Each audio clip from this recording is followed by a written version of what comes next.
Ian deixa o castelo imperial e continua com o seu dia. Enquanto sai, ele é abordado pela princesa Harry, que parece ter algo em mente. Ela começa dizendo que não é nada muito importante, mas parece estar lutando para encontrar as palavras certas, evidenciando sua hesitação. Ian percebe a situação e, para facilitar a conversa, se desculpa com a princesa por qualquer mal-entendido que possa ter ocorrido devido à sua saída do evento e por deixá-la dentro da barreira de mana. Ele levanta o dedo aos lábios, assegurando que aquilo que a preocupava não ocorrerá, e que ela não precisa mais se inquietar. A princesa Harry sorri visivelmente aliviada. Estava temerosa de que ele revelasse a todos sobre seus poderes mágicos, mas parece que manterá o segredo. Ian começa a se afastar, mas é detido por outra pessoa que deseja falar. Entretanto, a voz dessa pessoa envia arrepios pela espinha. É o príncipe Rhaenyar, que felicita Ian pelo excelente trabalho que realizou. Graças a ele, a família imperial e todo o império foram protegidos. Rhaenyar nota que ainda não se apresentou, e se prepara para fazê-lo. Ian permanece imóvel. Este é o momento temido, o encontro com o homem que o traiu em sua vida anterior, aquele que já foi seu amigo mais próximo. O príncipe se identifica como a quinta geração do grande imperador Rhaenyar Greenriver. A simples visão dele traz memórias terríveis de volta para Ian, a noite em que foi envenenado por ele e deixado para morrer após anos de leal serviço, simplesmente descartado como se fosse nada. Agora, ali está ele, embora muito mais jovem. O rosto de Ian parece que viu um fantasma, e ele ainda não conseguiu articular uma palavra. É cedo demais e não deveria ser o momento desse encontro. Rhaenyar parabeniza Ian por alcançar a posição de alto escalão na Torre de Marfim. Ele expressa sincero respeito por Ian, reconhecendo o excelente trabalho que realizou, desde ajudar o senhor no território magriano até expor os espiões do Império e garantir a segurança do reino como membro da família imperial. Rhaenyar agradece e convida Ian para almoçar ainda hoje, perguntando se ele está disponível. Ian mantém os punhos cerrados com força, como se estivesse pronto para tomar medidas retaliatórias. No entanto, a princesa Harry se adianta, dizendo que ela já tem planos com nosso protagonista para o dia, portanto, ele não está disponível. Nesse caso, Rhaenyar espera que Ian possa se encontrar amanhã em vez disso. Ian finalmente se acalma e fala, explicando que não estará disponível amanhã também. Rhaenyar entende, expressando pesar pelo inconveniente e mencionando que terão que marcar outra hora. Mesmo assim, ele está feliz por ter conhecido nosso protagonista. Com isso, Rhaenyar se retira acompanhado de seus guardas, deixando Ian na companhia da princesa. Ian observa Rhaenyar enquanto ele se afasta, e há uma pausa prolongada enquanto tenta processar o que acabou de ocorrer. A princesa Harry se desculpa por interromper a conversa deles, admitindo que estava meio que no automático e não percebeu. Ian assegura que está tudo bem. Ele lança um último olhar para Rhaenyar antes de afastar-se do campo de visão dele. Ian conheceu Rhaenyar 2 anos antes do que aconteceu em sua vida anterior. Agora, ele não é mais do que um jovem ambicioso que Ian deve manter sob vigilância. Ian faz um voto a si mesmo, jurando que manterá seus planos ocultos de Rhaenyar até reunir um poder formidável o suficiente para tornar Rhaenyar impotente.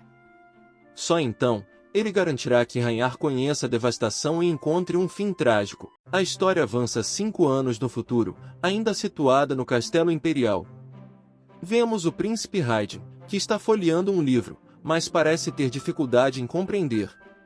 Ele lamenta porque não podem escrever essas coisas de maneira mais acessível. Ele se pergunta quem escreveu esses livros de uma forma tão complexa. Outro homem se aproxima, trazendo uma nova pilha de livros, e informa a Hayden que o livro que ele está lendo foi escrito pelo próprio primeiro imperador. Como herdeiro do trono, ele aconselha Hayden a se familiarizar com o conteúdo, pois contém o conhecimento essencial sobre como se comportar e governar como um imperador. Hayden observa os livros ao seu redor com uma expressão abatida. Ele percebe que terá que ler e estudar todos eles. Os livros parecem se multiplicar, cobrindo uma variedade de tópicos que incluem a história do Império, filosofia, economia, política e etiqueta. Ao menos, pensa Hayden, não há álgebra. Ele solta um suspiro e diz ao professor que não conseguirá ler todos esses livros em um único dia. Então, ele se volta para a noite ao seu lado e pergunta se este é o último dia de treinamento entre o Capitão Oliver e Ian. O cavaleiro confirma que é o caso.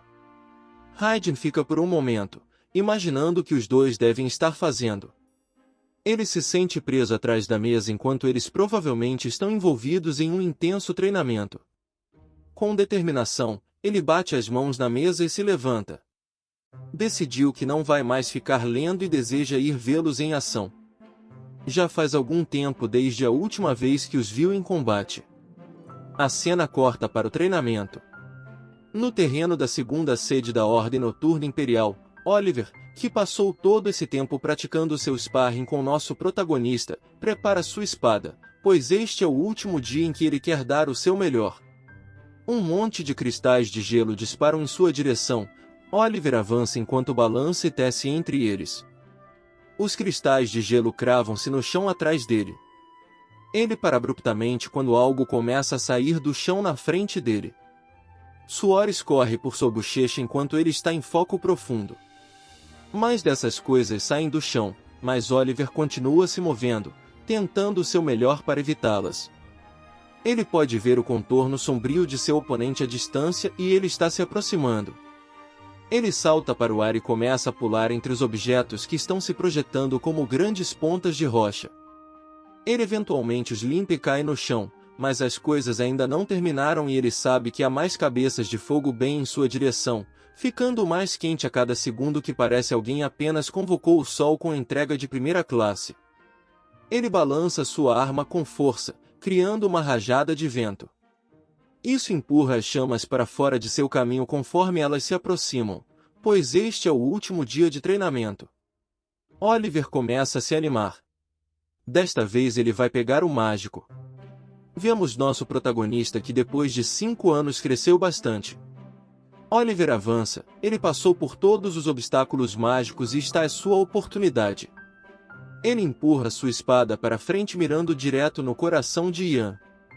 No entanto, Ian se teletransporta atrás dele e dá um tapinha no ombro dele.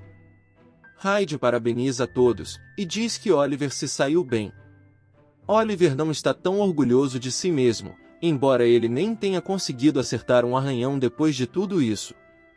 Podemos ver melhor Ian agora com cerca de 17 anos de idade. O cabelo está muito mais comprido e ele ainda está usando o manto que foi presenteado a ele pelo imperador. Ele brinca com Oliver, é bom que ele não tenha acertado tanto, pois estava mirando no coração. Se o ataque acertasse, Ian teria morrido com certeza. Os dois apertam as mãos enquanto terminam o treinamento que durou anos. Oliver agradece ao nosso protagonista, que diz que não houve problema. Esse treinamento foi tudo pelo colar que ele deu a ele. Oliver admite que esse treinamento valeu a pena. Ele recebeu muito mais valor do que o do colar e ele realmente melhorou muito em comparação com 5 anos atrás. Oliver pergunta a Ian o quanto ele melhorou neste tempo. Certamente, ele já deve ser um mágico de classe superior. Ian diz que não é tão forte quanto esperava. Depois de 5 anos, ele passou de um mestre de 4ª classe para um de 5ª classe mestre. É mais rápido que o anterior na vida que ele levou até os 26 anos naquela época. No entanto, ele esperava pelo menos ter alcançado a 6ª classe até agora. Infelizmente, ele não foi capaz de acelerar o crescimento de seu corpo físico e coração de mana, então parece que a 5ª classe é seu limite por enquanto. Ele está apenas esperando o dia em que seu corpo esteja completamente crescido. Os dois são abordados por Hayden, que os parabeniza pelo último dia de treinamento de sparring. Ele propõe que todos tomem café da manhã juntos para comemorar a enorme melhoria de seus homens da mão direita e da mão esquerda. Ian educadamente recusa, pois tem que desempenhar suas funções de mágico de alto escalão depois de terminar suas aulas na Torre de Marfim e ter que ir ver o mestre da torre agora mesmo. Hyde fica desapontado com isso. Hyde entende que eles terão que fazer uma refeição juntos outra hora. Em vez disso, assim que possível, Ian se prepara para sair. Ele levanta a mão direita até o peito e uma rajada de vento circula ao seu redor. Ele dispara no ar como um foguete, olhando nos outros. Todos parecem formigas. Ele definitivamente ficou mais forte nos últimos 5 anos.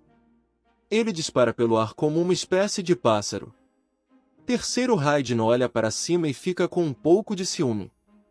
O protagonista Robar foi presenteado pelo Imperador e teve um feitiço de voo gravado nele. É por isso que ele poderia fazer com que Oliver abaixasse a cabeça em direção ao príncipe perguntando quais são suas ordens para hoje. Pela pequena parte da batalha que o príncipe Raiden viu, parecia que Oliver estava em igualdade de condições com Ian. Ele pergunta se Oliver está agora capaz de lutar com mágicos. Oliver só pode dizer duas coisas. Primeiro, ele acha que é impossível para ele arranhar nosso protagonista. A distância entre os dois só continua a crescer. No entanto, quando se trata de qualquer outro mágico, Oliver pensa que ele definitivamente faria ser capaz de derrubá-los. O príncipe Raiden parece feliz com esta informação, como se soubesse que eles precisarão lutar contra mágicos em algum momento no futuro. Ian voa até a Torre de Marfim para se encontrar com o mestre Herbert. Herbert fica feliz em vê-lo. Para ele, a sensação é bastante estranha, pois parece que foi ontem quando Herbert ouviu falar de um jovem especial que apareceu no norte. Agora Ian já se tornou um bom jovem. Ele brinca dizendo que isso significa que ele próprio envelheceu um pouco. Ian sorri e abaixa a cabeça garantindo ao velho que ele ainda tem mais algumas décadas dentro dele. O mestre da torre olha para os relatórios de Ian e acha que eles são incríveis. Eles estão cheios de elogios. Ian é uma bênção para o Império e para a Torre de Marfim, até mesmo para os mais jovens. Ele é o tipo de mágico que todos se esforçam para se tornar. Ian fica lisonjeado com seus comentários. Herbert lhe diz que ele não ficará lisonjeado por muito tempo. Como nosso protagonista já sabe, este é seu último dia. Se ele fosse um aluno normal da academia, teria sido colocado em outra propriedade assim que a cerimônia de formatura terminasse. Mas seu caso é um pouco diferente. Embora seja o último dia de Ian, ele tem que passar o dia conversando com um velho como Herbert. Que pena! Ian garante a ele que não é uma pena, mas sim uma honra. Herbert agradece sua bondade, mesmo que sejam palavras vazias. Ele estende a mão para o lado e retira algo de uma caixa. Ele parabeniza Ian por cumprir seus deveres e se tornar um mágico completo, entregando-lhe um tipo de retângulo de metal com uma cruz. Usando isso, Ian agora pode ter soldados e residentes locais em qualquer área que desejar. Herbert tem certeza de que ele fará bom uso disso. Ian olha para cima, querendo saber se há algum lugar que precise de mágicos de alta classe. No entanto, há mais do que ele pode imaginar. Eles perderam muitos mágicos. Com a morte de Helene, eles estão mais desesperados do que nunca. Herbert não quer pressionar nosso protagonista, mas ele precisa muito de sua ajuda. Há muita coisa para ele fazer. Ele é praticamente o mago mais habilidoso da Torre de Marfim. Portanto, terá muita responsabilidade. Mas como essa é a primeira vez que Herbert diz que deixará nosso protagonista escolher, ele acena com a mão e 3 textos azuis aparecem na frente dele, cada um com uma propriedade diferente. O primeiro é Lord Mayor Estate, que contém a maior cidade portuária do Império. Em seguida, está Benson Estate, a propriedade que produz a maior quantidade de ferro. Ian conhece muito bem o último lugar. É a Piriric Estate e foi a propriedade para a qual ele foi enviado em sua vida anterior. O mago que foi originalmente enviado para lá morreu acidentalmente, então Ian foi enviado para lá para substituí-lo. Ele olha fixamente para a propriedade. Por ser de sua vida anterior, é a que mais desperta seu interesse. Herbert o informa que, das 3, essa é a propriedade que está mais desesperada por ajuda. Embora tenham enviado 3 classes completas de magos, no exército imperial isso ainda não foi suficiente. Os monstros da savana parecem estar se enfurecendo. Herbert mostra a Ian um pedaço de papel. Os detalhes estão todos escritos nele.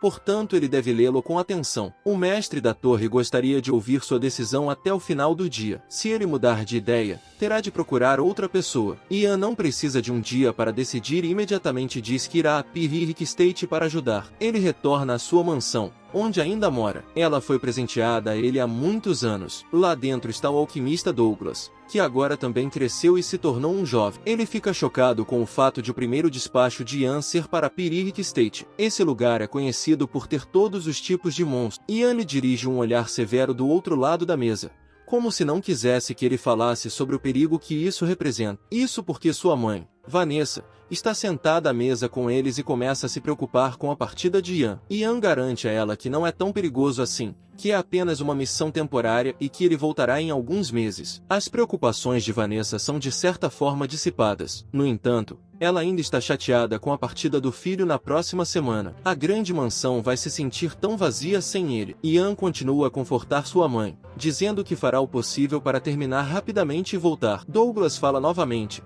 chamando nosso protagonista de Boss. O irmão ainda o chama de Boss depois de todos esses anos. Ele diz a Ian para passar no laboratório antes de ir embora, pois ele fez alguns itens úteis que podem ser úteis durante a batalha. O pai de Douglas, Letio, também está à mesa. Ele diz ao filho que, agora que ele cresceu, deve parar de chamar Ian de chefe. Douglas não vê problema nisso, mas olhando ao redor, vê que todos os outros acham estranho. Ele decide inventar outro apelido e pergunta a todos na mesa se deve chamá-lo de irmão. Os rostos de todos ficaram estupefatos. Ele deixou de chamá-lo de chefe para chamá-lo de irmão. Douglas se duplica, chamando o irmão Ian com um sorriso no rosto. Ian não consegue acreditar que esse cara é realmente o famoso alquimista que criou o veneno que o matou em sua vida anterior. Vanessa se junta à brincadeira, dizendo que Ian é muito sortudo por ter um irmãozinho fofo como Douglas. E agora ela também tem outro filho. Letio fica confuso com essa declaração, pois para Douglas ser seu filho, isso significa que os dois estão em um relacionamento. Toda essa situação é uma loucura. Letio dá um tapa no filho na mesa de jantar, dizendo que ele deveria se dirigir a Ian corretamente, como uma pessoa normal. Os dois começam uma pequena discussão e se empurram de brincadeira. Vanessa olha e dá risada da cena. Ian fica feliz em ver sua mãe tão feliz e não consegue deixar de sorrir ao ver isso. Ele olha ao redor da mesa para todos, percebendo que tem uma bela família aqui, e todos parecem estar se divertindo, o que é muito diferente de sua vida anterior, em que os pais acabaram mortos e Douglas acabou amargurado. É um momento saudável. Ian termina a discussão dizendo a Douglas que ele pode chamá-lo de qualquer outra coisa, menos de irmão. A semana seguinte passa muito rápido e já está quase na hora de Ian ir embora. Ele está conversando com Letio, que pergunta quando ele vai embora. Ian diz que primeiro precisa passar pela Torre de Marfim e se despedir do mestre da torre. Depois seguirá para Pyrrhic State. Ele começa a explicar a Letio como operar os sistemas de segurança da mansão. No entanto, Letio apenas ri e diz que ele já explicou ontem, então não há necessidade. Não há necessidade de nosso protagonista se preocupar e Letio protegerá a mansão e Vanessa com sua vida caso algo aconteça. Douglas corre para os dois gritando irmão. Quando eles olham para ele com expressões severas, ele rapidamente volta a usar o apelido de Boss. Douglas entrega a Ian uma poção vermelha conhecida como Arp Elixir. É um dos que seu pai faz, mas esse Douglas fez sozinho. Ele se inclina para sussurrar no ouvido de Ian que esse é provavelmente muito melhor do que qualquer outro que seu pai faz. Ian agradece o presente e olha para ele, achando difícil acreditar no quanto ele cresceu. Faltam 3 anos para que Douglas se forme na Academia Imperial de Alquimia, mas ele já tem garantida a posição de alquimista imperial por meio de seu próprio talento. Ian segura o elixir em sua mão, confiante de que, se Douglas o criou, ele deve ter ótimos efeitos. Logo antes de sair, sua mãe sai correndo com uma caixa grande cheia de comida. Ela a entrega ao filho para que ele coma. Ela fez muita coisa. Na primeira seção estão os alimentos que ele precisa comer hoje, e o restante são alimentos secos que podem ser armazenados por muito tempo. Ela até fez sua torta de feijão favorita, que ele tanto gosta. Realmente não há nada melhor do que a comida de sua mãe. Vanessa se inclina para dar um abraço de despedida no filho, dizendo-lhe para se certificar de que ele fique em segurança e que faça 3 refeições por dia. Ian está feliz e grato por ainda ter sua mãe por perto. Ela morreu de doença em sua vida anterior, mas nesta ele conseguiu mantê-la viva. Depois de se abraçarem, ele diz a ela que não se preocupe com ele e que ele voltará antes que ela perceba. Ele entra na carruagem e ela começa a se dirigir para Pyrrhic State. Todos ficam de pé e observam enquanto nosso protagonista parte para os próximos meses. Ian olha para eles, esperando que todos fiquem bem enquanto ele estiver fora, especialmente sua mãe, com quem ele se preocupa muito. Ele confia que ela estará segura aqui, mesmo que ele não esteja por perto. A mansão é protegida pela família real em uma cidade com alta segurança. Ian também tem uma segurança instalada em sua mansão que só pode ser ativada por sua mãe, Letio ou Douglas. Ela é conhecida como Mana Trap. Esse nível de segurança será capaz de eliminar a maioria das ameaças. Já se passaram 25 anos desde a última vez que nosso protagonista esteve na Pyrrhic State em sua vida anterior, mas aqui ele embarca em uma jornada para retornar novamente. Vemos penhascos rochosos e uma batalha acontecendo lá embaixo. Torres de vigia de madeira estão espalhadas pelo campo de batalha. Há goblins verdes e orcs que estão avançando e estão sendo contidos por cavaleiros. Um deles, em particular, tem cabelos vermelhos e uma cicatriz na bochecha. Ele ordena que seus homens lhe tragam as cabeças dos inimigos. Eles não devem nem pensar em morrer antes de serem bem-sucedidos. Os cavaleiros fazem o que ele diz, correndo para frente com suas espadas na mão, prontos para matar alguns monstros. Mas são muitos e alguém chega em um cavalo, informando ao chefe vermelho que a retaguarda foi atacada por orcs que escalaram a montanha. Essa não é uma boa notícia e o cabeça vermelha sabe disso. Esses orcs deveriam estar na linha de frente, mas de alguma forma conseguiram chegar à retaguarda. Ele começa a dar ordens a seus homens. As seções 2 e 3 devem ficar aqui com os magos para proteger o portão da frente. A seção 1 deve segui-lo até a retaguarda. Ele sobe em seu cavalo e faz um gesto para frente com sua espada. É hora de matar alguns orcs. Os cavalos saem a galope. Seus cascos batem no chão como um coração batendo. Os orcs não são criaturas inteligentes, mas se movimentam de forma sistemática. Cavaleiros experientes seriam capazes de derrotar os orcs, mas eles podem ser muito ameaçadores na retaguarda, que é totalmente composta por voluntários inexperientes. O ruivo avança o mais rápido que pode com seus homens, na esperança de alcançar a retaguarda a tempo antes que ela caia nas mãos dos vilões orcs. Vai ser difícil e eles provavelmente já perderam inúmeros homens para os monstros. De repente, começa a cair neve do céu, o que é um choque para todos no campo de batalha. Não há como nevar no leste. No entanto, seus olhos não os enganam, e a cena é fria. Com a geada embaçando sua visão, eles continuam andando. Ao chegarem à retaguarda, eles veem enormes fragmentos de gelo saindo do chão e ultrapassando até mesmo a linha das árvores. Os soldados dão uma olhada mais de perto nessa cena. Cada um dos pingentes de gelo é o lar de seu próprio orc, congelado em suas sepulturas permanentes. O ruivo só consegue ficar sentado em cima de seu cavalo com a boca aberta. Como é possível que algo assim tenha acontecido? No pico mais alto, há uma silhueta sombria, de pé e olhando para eles. Em um instante, a figura desaparece,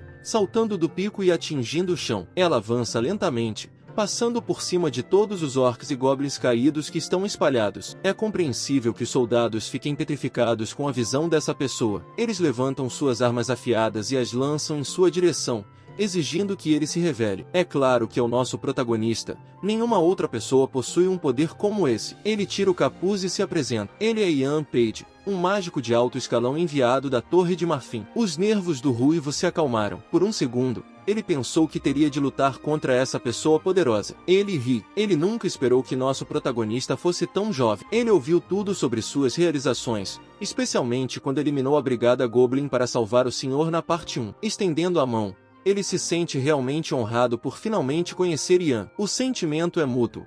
Ian também se sente honrado em conhecer o ruivo, o maior guerreiro do leste, cujo nome é Lord Kalel. Culion sabe que a jornada até aqui deve ter sido difícil. No entanto, ele pergunta se Ian pode dispensar alguns momentos. Há muita coisa que eles precisam discutir. Eles voltam para a base. Grandes muros de pedra e várias torres de vigia oferecem proteção contra qualquer ameaça em potencial. Nunca se esperou um número tão grande de orcs e isso sobrecarregou os soldados. Culion esperava algo parecido com isso, mas não nessa magnitude. Os orcs parecem realmente empenhados em vencer atualmente. Algo deve estar acontecendo nas grandes planícies. Caso contrário, isso não teria acontecido. Kellyon explica que solicitou especificamente duas coisas à família imperial e à Torre de Marfim para ajudá-los em sua batalha. O primeiro era um suprimento de tropas e equipamentos necessários para lutar. O segundo foi o envio de um mago de alto escalão, alguém que fosse capaz de resolver a situação atual, que é o Ian. Sua capacidade de obliterar os orcs com uma parede de gelo foi impressionante. Ele também bloqueou o cânion, então todos devem estar seguros por um tempo. Mas essa é apenas uma solução temporária. Logo os monstros das grandes planícies voltarão e a guerra continuará. Como eles estão lutando aqui há alguns anos, Karen explica que as tropas estão todas exaustas e as rações estão acabando. Se eles recebessem suprimentos e reforços, poderiam continuar lutando. Infelizmente, Parece que o Império ainda está considerando o pedido deles para isso. De qualquer forma, a segunda solicitação foi atendida e um mago de alto nível chegou. Kellion quer que os dois trabalhem juntos e criem alguns planos viáveis para a próxima luta. Ian entende que a muralha de gelo os protegerá por mais 10 dias, desde que se mantenham atentos aos monstros que se aproximam pelos caminhos das montanhas. Eles devem estar seguros por enquanto. Ele se voluntaria para ir sozinho às grandes planícies nos próximos 10 dias, com o objetivo de encontrar a causa dessa situação e, se possível, uma maneira de resolvê-la. Kellion fica feliz em saber que ele está tão confiante. No entanto, eles têm enviado várias tropas para as grandes planícies nos últimos meses e não conseguiram encontrar uma causa. A única coisa que descobriram é que há vários tipos de monstros por aí que compartilham o mesmo objetivo. Em vez de atacarem uns aos outros, eles se uniram e suas presas nuas são usadas apenas contra humanos. Não é apenas o Império Green River que está sendo atacado. Esses monstros estão invadindo simultaneamente o Império Coldwood, no norte, e o Principado de R.O., no oeste. Os caminhos que levam às outras regiões são estreitos, portanto não serão tão afetados pelos monstros. No entanto, há um caminho enorme conhecido como Grand Snake Canyon, e os monstros desse cânion estão concentrando seus ataques no estado de Perica. O mais estranho é que os monstros não estão atacando o sul das grandes planícies, onde vivem as tribos nativas. É como se o sul tivesse algo que estivesse impedindo os monstros de se aproximarem deles. Há suspeitas de que o sul seja responsável pelo que está fazendo com que os monstros ajam de forma estranha nas grandes planícies. No entanto, nenhum soldado pôde ir até lá para investigar, pois há monstros bloqueando o cânion. Ian esfrega o queixo diante de todas essas informações. Tudo isso é novo para ele.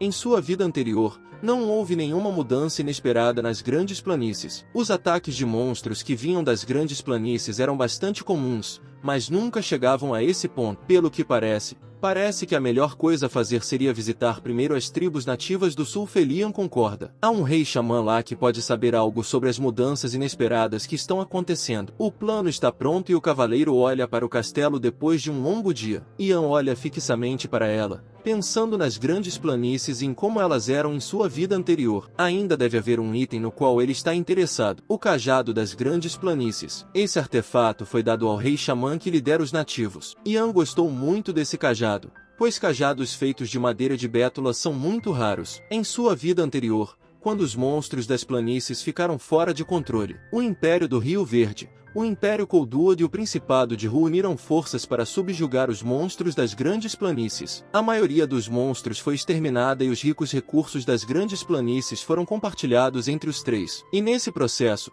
o rei xamã desapareceu e seus nativos se tornaram servos. Toda essa loucura que está acontecendo agora nunca aconteceu. Parece que, desde que Ian voltou ao passado, estão ocorrendo diferenças na linha do tempo. As mudanças inesperadas nas grandes planícies são uma dessas coisas. Ian teme que isso possa ter algo a ver com ele. No dia seguinte, ele se prepara para partir. Em 10 dias, o gelo derreterá e ele pretende encontrar a causa e a solução para essa situação até lá. Se ele não estiver de volta em 10 dias, isso provavelmente significará que algo deu errado. No entanto, o Lord Cullion está confiante de que ele voltará e deseja que ele tenha boa sorte. As planícies são secas e desoladas, e os sons do vento são os únicos amigos que fazem companhia ao nosso protagonista. Ele olha para a distância, pensando que aqui está estranhamente calmo. Em comparação com as hordas de monstros do norte, ele não encontrou um único enquanto atravessava o sul. Ele se pergunta se esse lugar é realmente a causa de todos os problemas. Ele avança pela areia seca e pela sujeira até encontrar um grupo de nativos,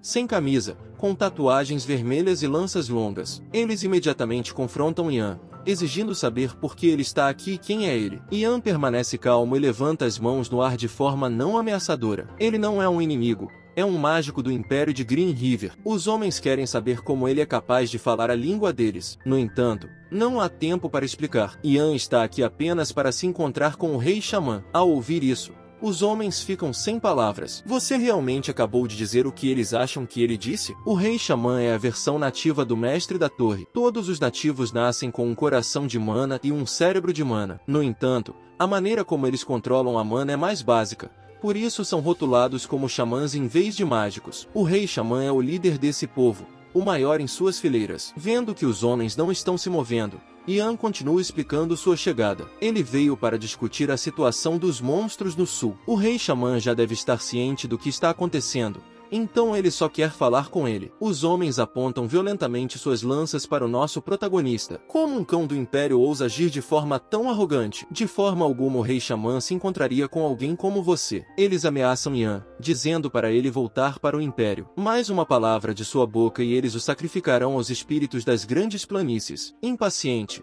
Yan estreita os olhos. Será que ele realmente se parece com alguém que vai embora só porque lhe mandaram? Um dos homens avança com sua lança na mão, pronto para cumprir suas ameaças. Yan apenas usa suas habilidades mágicas para criar uma espada de gelo. Usando essa espada, ele golpeia a ponta da lança, cortando-a. Ela cai no chão e o homem fica segurando seu bastão que não é mais capaz de ferir ninguém. Com sua espada de gelo erguida, Yan começa a fazer ameaças, exigindo que o levem até o rei ou suas cabeças serão as próximas. Enquanto ele diz isso, alguém o chama e dá um passo à frente. A voz pergunta por que uma pessoa do Império está aqui. Yan o reconhece imediatamente. Ele tem uma longa barba trançada e uma cabeça careca. O cajado de madeira de Bétoro está em sua mão e é mais alto do que ele. Ele é o Rei Xamã. Yan não perde tempo e começa a interrogá-lo imediatamente. Os monstros das grandes planícies estão agora invadindo outros impérios, mas nenhum monstro pode ser encontrado no sul. Ele esperava que o rei soubesse o motivo pelo qual os monstros estão atacando apenas o norte. Monstros que invadem fronteiras acontecem com frequência e o Rei Xamã diz que não tem ideia de por que isso está acontecendo. No entanto,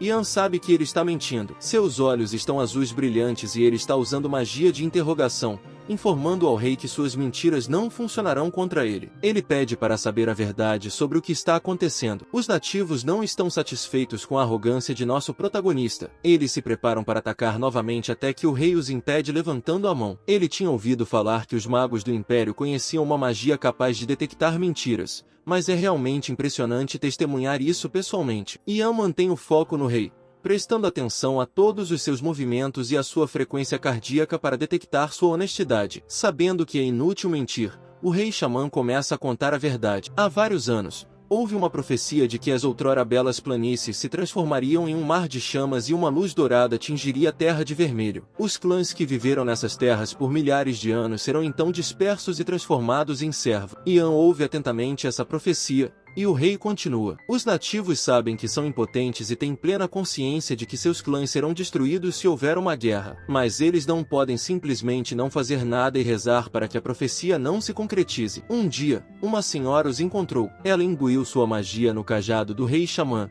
compartilhando seu poder com eles e depois desaparecendo. O rei bate 2 vezes com o cajado no chão, como se estivesse invocando algo. De repente, um cenário de chamas enterra os aviões e prende Yan em seu interior. O Rei Xamã revela que a mulher que os visitou também lhes disse uma última coisa. Se um estrangeiro vier para cá, ele não poderá sair vivo. Os poderes do cajado reanimaram um grupo de mortos-vivos e eles começaram a sair do chão. Eles se alinham atrás do rei e aguardam suas ordens. Com as chamas ainda rondando a área circundante, o rei pede desculpas a Yan, mas ele vai morrer aqui. Agora está tudo um pouco mais claro para Yan. O bastão deve estar imbuído de magia negra. Ele achava que a magia negra havia deixado de existir há 300 anos, depois de ter sido proibida. E pensar que essa linha do tempo poderia ter se desviado tanto do curso. Os nativos o subestimaram muito. Ele não pretende morrer sem lutar, mesmo que tenha que arrancá-la de suas mãos. Ele pegará o cajado do rei. O rei não se sente ameaçado com todos os mortos-vivos que o apoiam. Ele zomba do nosso protagonista,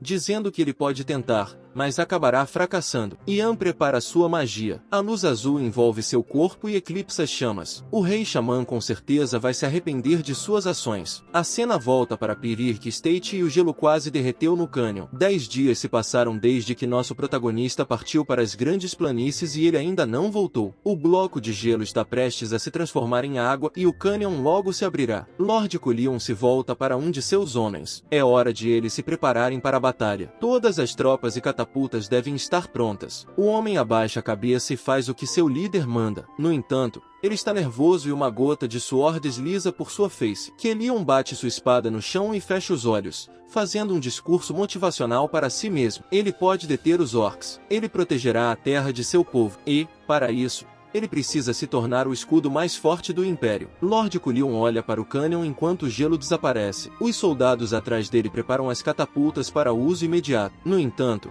O que eles veem emergindo do cânion é o nosso protagonista. Ele atravessa a névoa e a neblina enquanto aperta seu peito com força. Os olhos do ruivo se iluminam e ele chama por Ian, feliz por ele estar vivo e de volta. Ian está em mau estado, imbuído de magia negra. Ele cambaleia para frente e só consegue dizer uma coisa antes de desmaiar, avisando os homens para nunca tocarem no cajado. Ele cai no chão e sua visão se transforma em escuridão. Seus olhos se abrem em algum momento no futuro. A luz do sol entra por uma janela circular e ele percebe o ambiente ao seu redor. Ele reconhece esse lugar como Yongju-seund. Uma bandagem está enrolada em seu peito e ele está deitado em uma cama grande. Inclinado para cima, ele segura a cabeça que está latejando. A primeira coisa que lhe passa pela cabeça é o cajado e o que aconteceu com ele. O Sr. Kallen entra no quarto vestindo um grande manto de pele. Ele fica feliz ao ver que nosso protagonista finalmente acordou. Ele ficou inconsciente por 3 dias inteiros. Eles começam a se aproximar perguntando como Ian está se sentindo. O médico disse que ele não deveria estar se mexendo ainda, mas Ian se sente e quer saber onde está a equipe que o acompanhou. Lord Kulion informa que alguns magos o colocaram dentro de uma caixa. Dizem que é uma caixa de armazenamento feita com um princípio semelhante ao de uma prisão de mana. Ian se aproxima dessa caixa que brilha em azul. Ele fica feliz em saber que eles lidaram bem com ela e está prestes a retirá-la novamente. Kulion e o homem ao seu lado parecem preocupados com o estado de Ian. O médico lhes disse que sua mana e energia estavam esgotadas e que, se ele tivesse chegado um segundo depois, sua vida estaria em perigo. Kulion sabe que é falta de educação incomodar alguém que ainda está se recuperando, mas ele precisa saber o que exatamente colocou Ian em tal perigo. Ian segura o bastão em suas mãos, explicando que esse bastão é a causa da mudança normal nos aviões. Ela está imbuída de feitiços de magia negra e o rei xamã usou essa magia negra junto com a magia ilusória para controlar os monstros. Essa informação choca Kallen. Ele tinha a impressão de que a magia negra havia desaparecido há 300 anos. Apesar de ter recuperado o cajado, Ian não conseguiu descobrir quem é exatamente o autor de tudo isso. Eles não têm ideia de quem originalmente imbuiu o cajado. Depois que o rei xamã morreu, toda a magia negra e a magia ilusória foram dissipadas.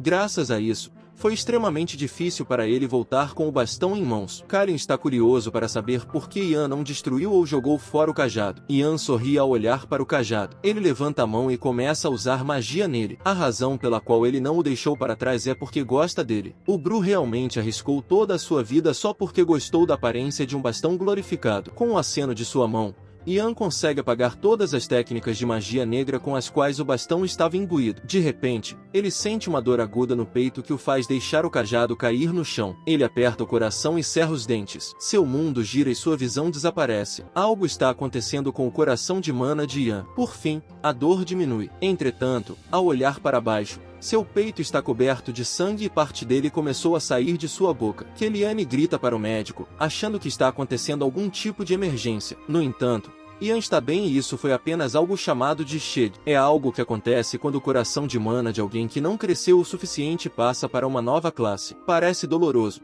mas não há motivo para preocupação. Isso deve significar que Ian subiu de nível, passando de um mestre de 5ª classe para um de 6ª classe. Ele sente uma enorme quantidade de mana que parece diferente da que tinha anteriormente. Sua boca se transforma em um sorriso sutil. Finalmente, aconteceu. Kallen está aliviado, mas ainda acha que é melhor deixar o médico dar uma olhada. Por precaução, ele também tem algo que precisa entregar ao nosso protagonista. 3 dias após a partida de Ian para as Grandes Planícies, ele recebeu uma carta da Torre de Marfim. Eles foram instruídos a entregá-la a ele assim que a missão terminasse. Mas como Ian acabou de recuperar a consciência, eles só puderam entregá-la agora. Ian pega a carta, que tem a forma de um globo mágico azul, e se pergunta o que poderia ser. Mas isso não é tudo. E há mais uma coisa que Kulion precisa lhe entregar. É uma carta que veio diretamente do Imperador por meio de um cavaleiro. Kulion recebeu instruções estritas para entregá-la pessoalmente. O Imperador não enviou essa mensagem pela Torre de Marfim, mas usou um cavaleiro e uma carta de papel. Usar um método que pode atrasar a entrega,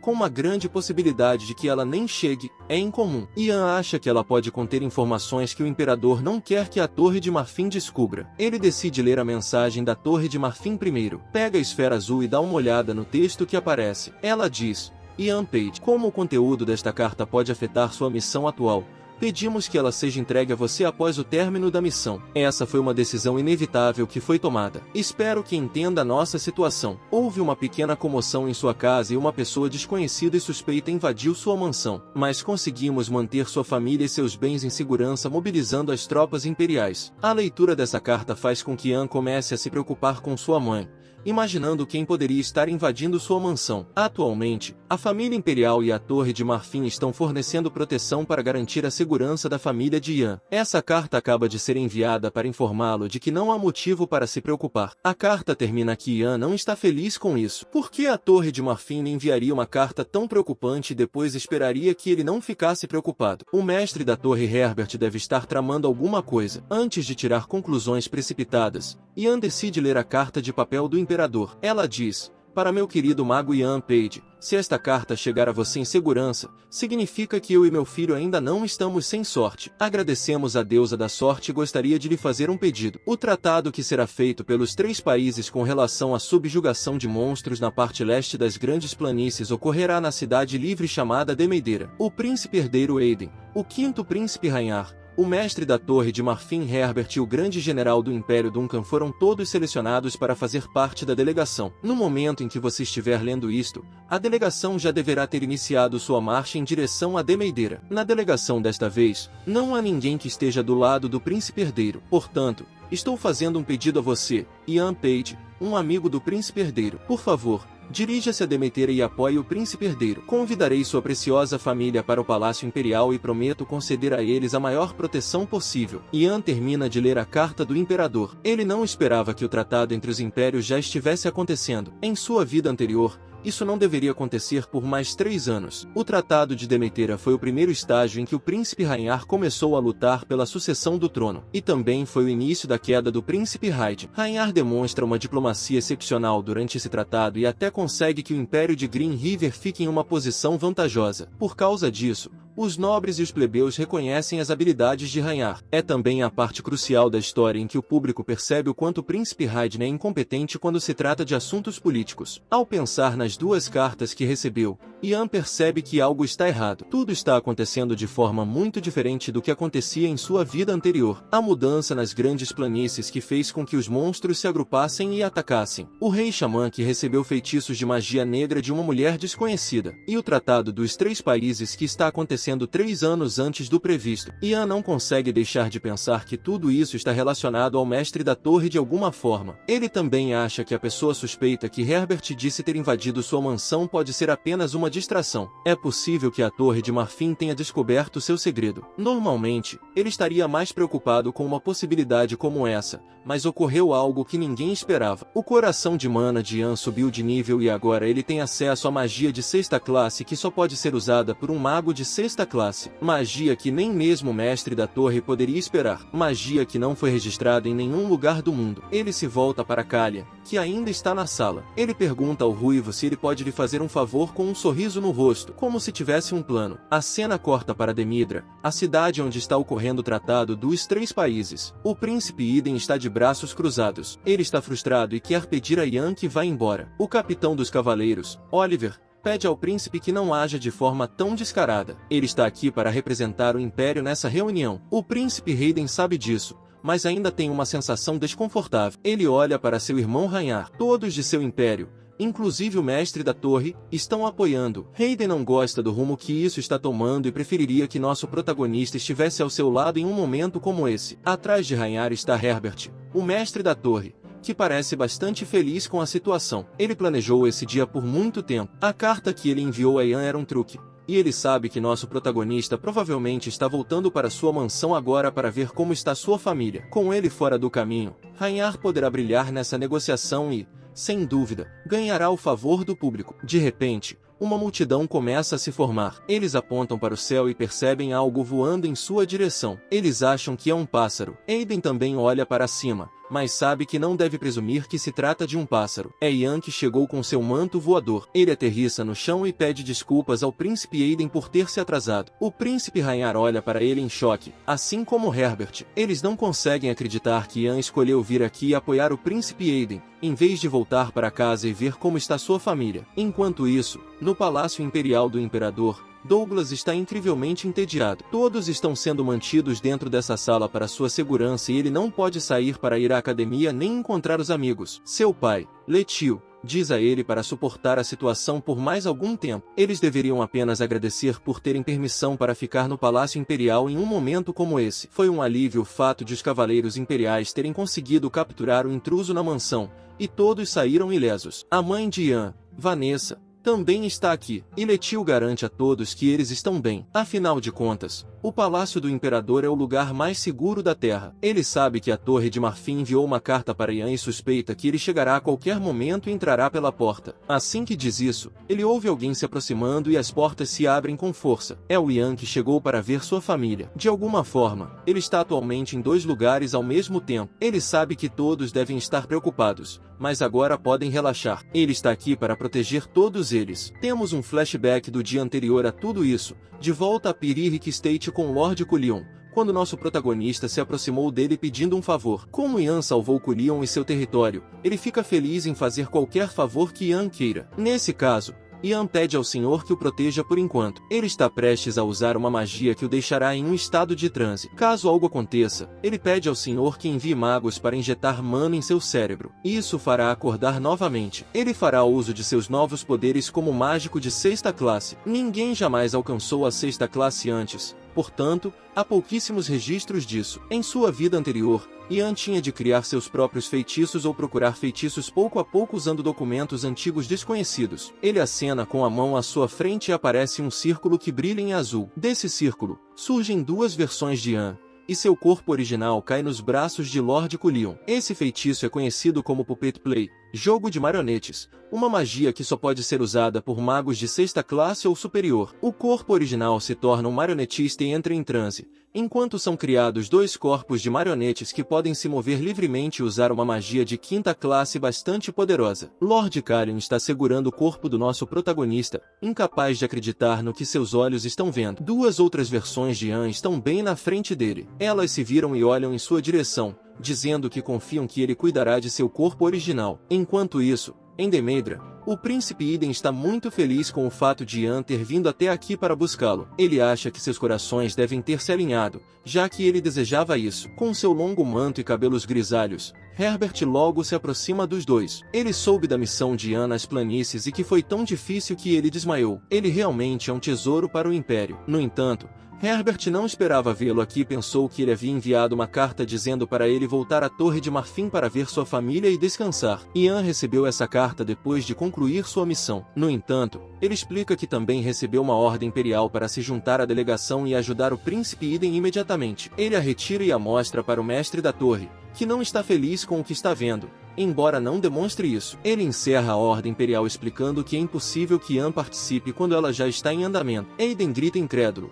pois não há como ele desobedecer às ordens de seu pai, o imperador. No entanto, esse é um assunto que diz respeito à confiança entre os 3 países. O número de pessoas e guarda-costas envolvidos já foi definido e não pode ser alterado. Esses números foram negociados anteriormente, e o fato de o Império do Rio Verde acrescentar apenas um mago de alto escalão poderia causar problemas. Embora o imperador tenha ordenado isso, Herbert acha que ele entenderia por que isso não pode ser permitido. Ian sabe que o mestre da torre não está errado. Embora eles não estejam em guerra agora, há um histórico de conflitos entre os países. Foi preciso muita negociação e confiança para que os nobres de cada país se reunissem aqui hoje. Há um total de 3 magos de alto escalão que estão aqui atualmente, incluindo o mestre da torre. Se mais um fosse adicionado, especialmente um tão forte quanto Ian, o tratado seria um caos. Ian entende a preocupação do mestre da torre e essa é uma explicação razoável. Se ele realmente entende, Herbert diz que ele deve voltar agora. O fato de ele estar aqui na cidade pode causar problemas. Embora ele lamente que Ian tenha se dado ao trabalho de viajar até aqui, não há nada que possa ser feito. Antes de ir embora, Ian tem uma ideia. Certamente,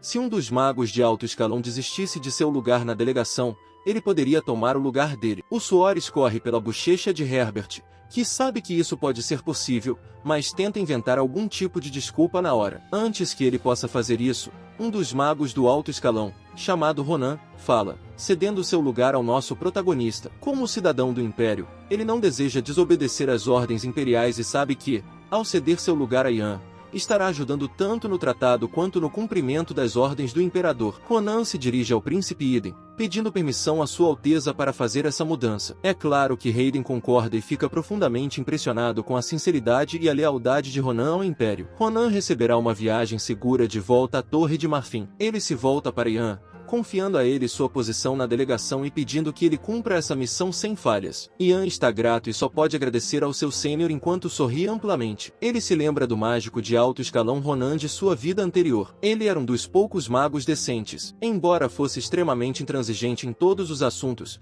ele fazia suas próprias escolhas e suas ações não se baseavam cegamente na lealdade à Torre de Marfim e a Herbert. Sua única preocupação era com suas próprias habilidades mágicas. Ian conseguiu facilmente conquistá-lo para o seu lado apenas ensinando-lhe alguns feitiços raros. Ronan abaixa a cabeça, preparando-se para sair. Um mago de alto escalão que não faz parte da delegação pode causar problemas. Afinal, foi o que o mestre da torre disse. Herbert só consegue rir sem jeito e não tem mais nada a dizer. Ele não consegue acreditar. Ele achava que Ian era apenas um garoto que não sabia de nada. Mas parece que ele já começou a influenciar os membros da Torre de Marfim. A sobrancelha de Herbert se franze. Ele não permitirá que um garoto como Ian estrague seus planos. Seus planos de dominar o Império de Green River e transformá-lo no Império da Torre de Marfim. Alguém que também está observando atentamente o nosso protagonista é o Príncipe Rhaenyra. Ele olha com uma expressão neutra. Pedras preciosas roxas estão em seu pescoço e não se sabe se ele está com raiva ou intrigado. Demidra é uma cidade neutra e livre que não se afilia a nenhum outro país. Por isso,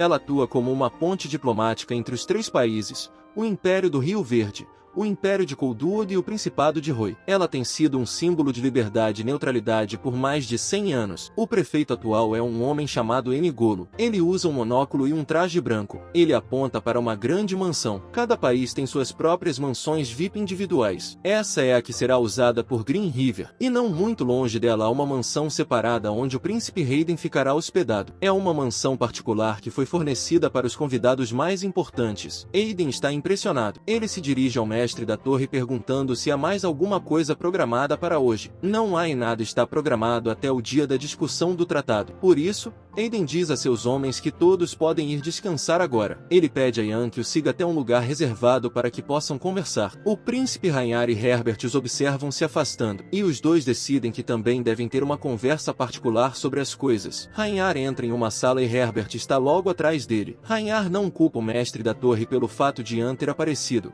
pois eles fizeram o possível para mantê-lo afastado. No entanto, ele admite que está incomodado com o relacionamento próximo de Ian e Hayden. Herbert entende o ponto de vista dele, mas Rhaenyra não deve se preocupar. Ian pode ser capaz em termos de magia, mas essa próxima reunião requer habilidade política. Ele provavelmente nem conseguirá falar. É uma reunião diplomática importante entre os países, e não há boas ideias que um simples mágico como ele possa oferecer. Normalmente, os mágicos de alto escalão não passam de acessórios nessas discussões. Herbert garante a Rhaenyra que ele será o foco da atenção do público e que não será ofuscado por nossos protagonistas. Suspirando e fechando os olhos, Rhaenyra sabe que não há nada que ele possa fazer a respeito da situação. Ele já tentou inúmeras vezes fazer com que Ian Pade ficasse do seu lado, mas Ian sempre o afastou e ficou do lado do príncipe Iden. Rhaenyra tem certeza de que nosso protagonista causará grandes problemas para eles no futuro e confia que Herbert lidará com ele o mais rápido possível. Herbert abaixa a cabeça, dizendo a Rhaenyra para não se preocupar. Logo tudo sairá como planejado. Enquanto isso, Hayden está animado e se senta em uma cadeira em seu novo quarto. A vida noturna em Demetra é fabulosa e há apresentações de rua muito boas. Ele está ansioso pela diversão que terá. É claro que ele precisará usar um disfarce para não ser reconhecido. Ele está prestes a pedir a um criado que vá buscar algumas para ele. No entanto, ele percebe que Ian e o Capitão Oliver não parecem animados, e suas mentes parecem preocupadas com outra coisa. Ian, em particular, tem uma expressão assustadora no rosto, incapaz de acreditar que Iden esteja agindo dessa forma em um momento como esse. Ele explica a Iden que está aqui para representar o Império Green River e que também é o sucessor do trono. Iden também é a pessoa responsável pela negociação na discussão do tratado. Não há tempo para brincadeiras e ele deve começar a se preparar a partir deste ponto. Os sonhos de Iden de sair e se divertir foram destruídos. Ele se volta para Oliver, esperando que ele diga alguma coisa. No entanto, Oliver apenas vira a cabeça para desviar o olhar, sabendo que nosso protagonista está certo e que o príncipe tem trabalho a fazer. Ele será o primeiro a falar e,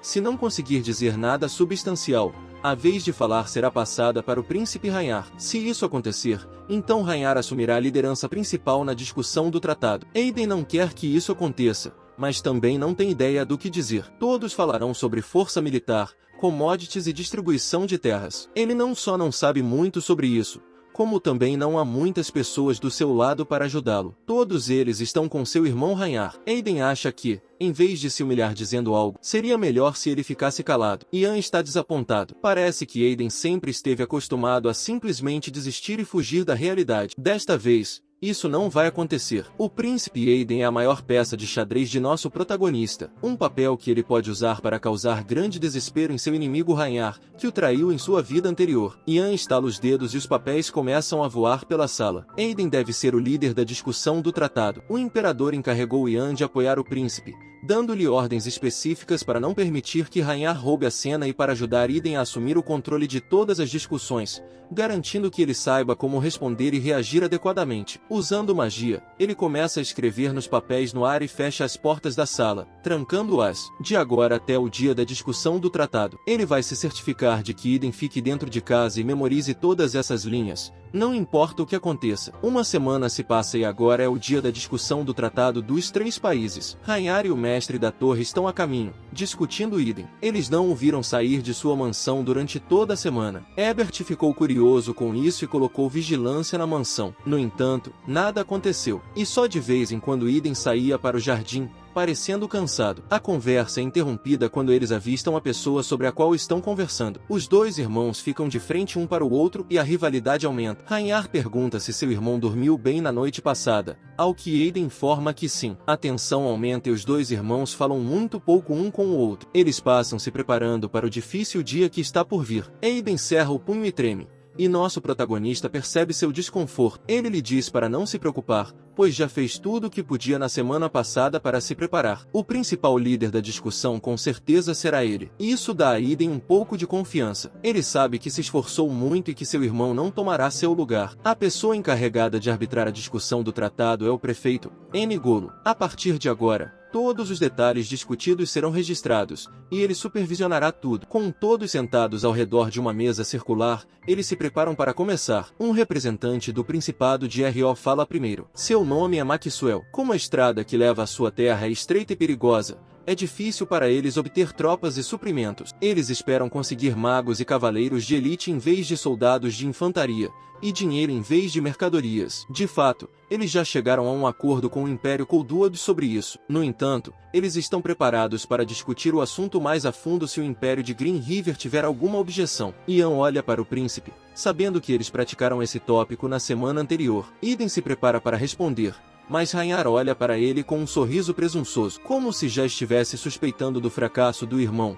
Ele limpa a garganta e se prepara para assumir a discussão. No entanto, Aiden fala, informando a mesa que, em relação a questões militares, a pessoa que responderá a essas perguntas é o grande general do Império, Duncan. Rhaenyra não estava esperando que ele dissesse algo assim, e Aiden continua, ordenando que Duncan responda à pergunta do Principado de Rose. Duncan está vestindo um uniforme militar elegante, com cabelos grisalhos e barba por fazer. Assim como lhe foi ordenado, ele começa a dar sua opinião sobre a situação. Ian tem um sorriso no rosto enquanto olha para o chão. Parece que a discussão teve um bom começo. Eles só precisam continuar assim. A conversa continua por um tempo, com o príncipe Aiden assumindo a liderança. Com o apoio de nosso protagonista atrás dele, é como se ele pudesse enfrentar o mundo. Durante toda a discussão, Rhaenyra está de braços cruzados e parece irritado. Ele não conseguiu dizer uma palavra e as coisas não saíram como planejado para ele. O sol brilha através de uma grande janela, iluminando a sala das elites que estão brigando. Depois de uma longa conversa,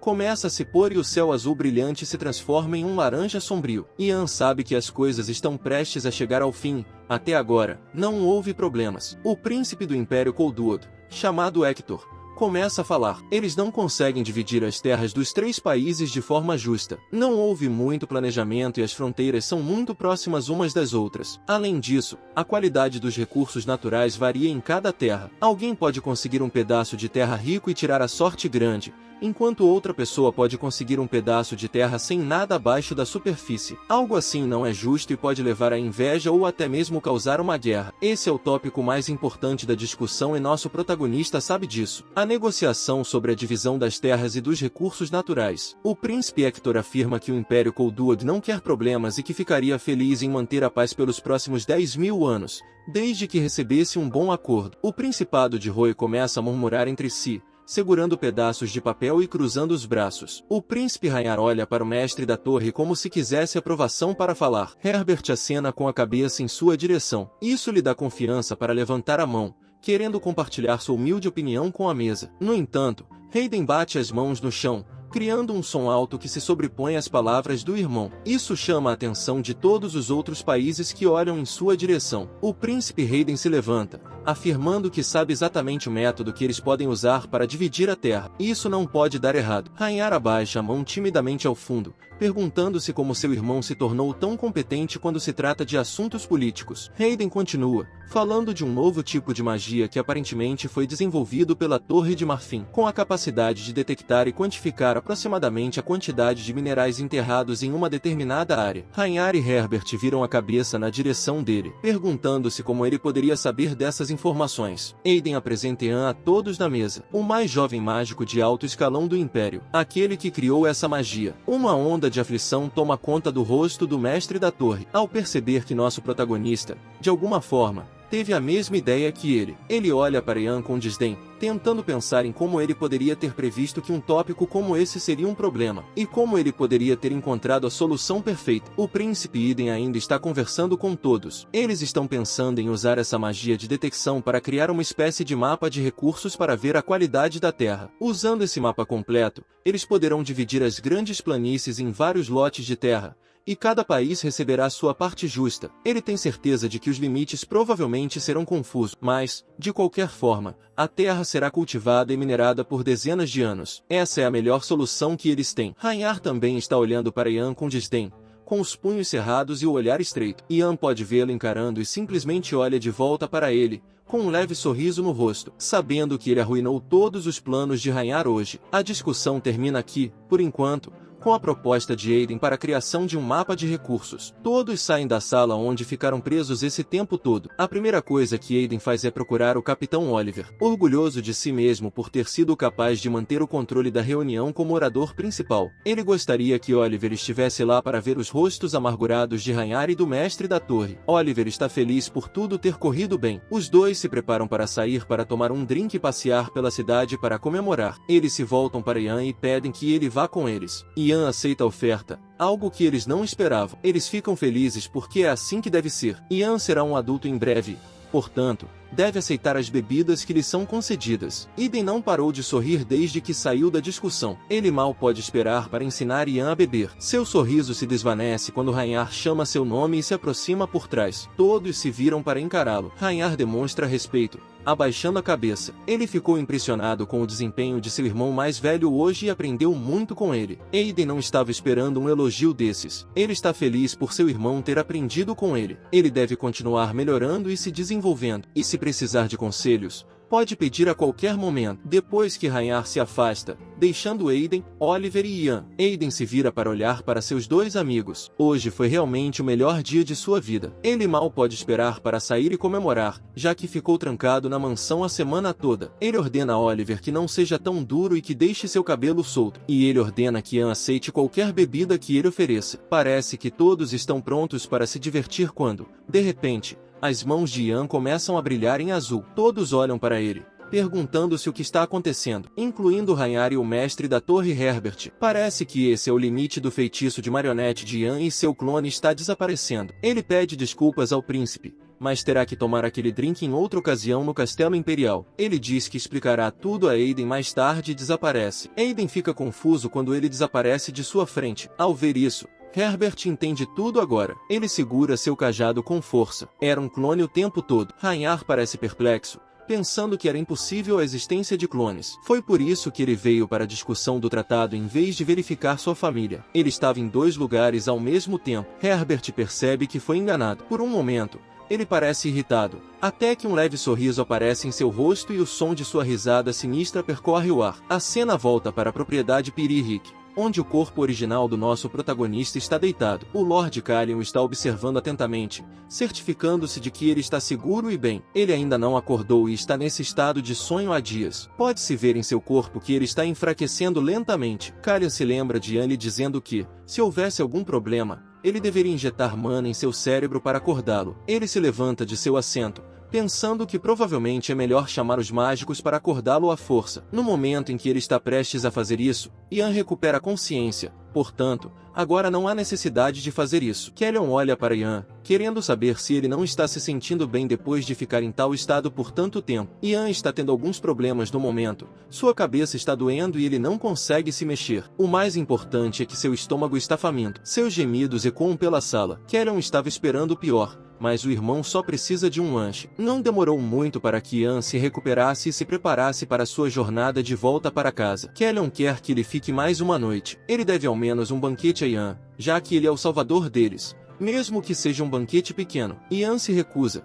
e Calion não precisa retribuir, pois já fez o suficiente ao cuidar de seu corpo. Ele não se considera um salvador e estava apenas cumprindo seus deveres como um mago de alto escalão. Se ele não ajudasse, outro mágico teria simplesmente aparecido e feito exatamente a mesma coisa. Karen discorda. Se qualquer outro mágico tivesse vindo, eles teriam retornado à torre imediatamente depois de afastar os monstros e bloquear o cânion com gelo. É certo que Karen teve suas dúvidas quando se conheceram, achando difícil acreditar que alguém tão jovem seria capaz de lidar com os problemas das grandes planícies. No entanto, em apenas 10 dias, Ian foi capaz de fazer o que eles não conseguiram por anos. Está claro para ele que Ian possui um tipo especial de força que os outros não têm. Como ele não está aceitando um banquete, ele propõe que eles façam outra coisa antes de partir. Na primeira parte, Ian formou um pacto de 1000 anos com o Lord Marcos no território mogriano, afirmando que Ian é sempre bem-vindo no território mogriano e que eles lutarão ao seu lado, não importa o que aconteça. Que Leon gostaria de lhe oferecer um pacto semelhante. Sempre que ele quiser ir à propriedade de Pirric, será bem-vindo. Não há honra maior do que ter o único mago de 6ª classe do Império como convidado. Kelio lhe diz que ele não se arrependerá, e que esse pacto será benéfico para ambas as partes. Ian fica um pouco surpreso com a oferta. Não é todo dia que alguém propõe um pacto de 1000 anos. Ele aceita a proposta com gratidão. Kelio fica feliz em ouvir isso e decide fazer algo mais formal para oficializar esse momento. Afinal,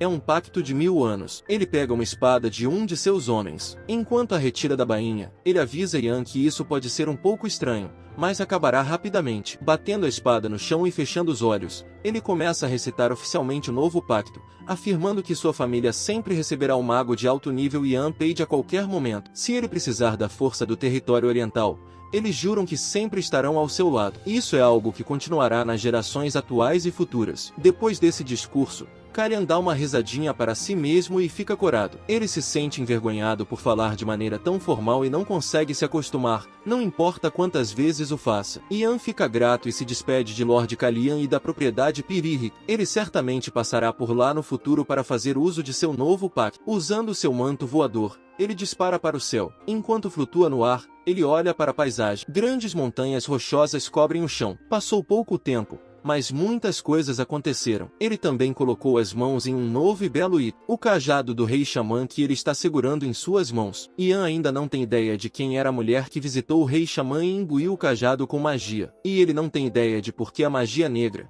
que desapareceu há 300 anos, de repente está sendo usada novamente. Parece que ele terá que investigar bastante quando voltar para casa. Obrigado por assistir até aqui. Se vocês gostaram, não se esqueça de se inscrever, deixar seu like para me ajudar e comenta, Ian. Para a próxima parte.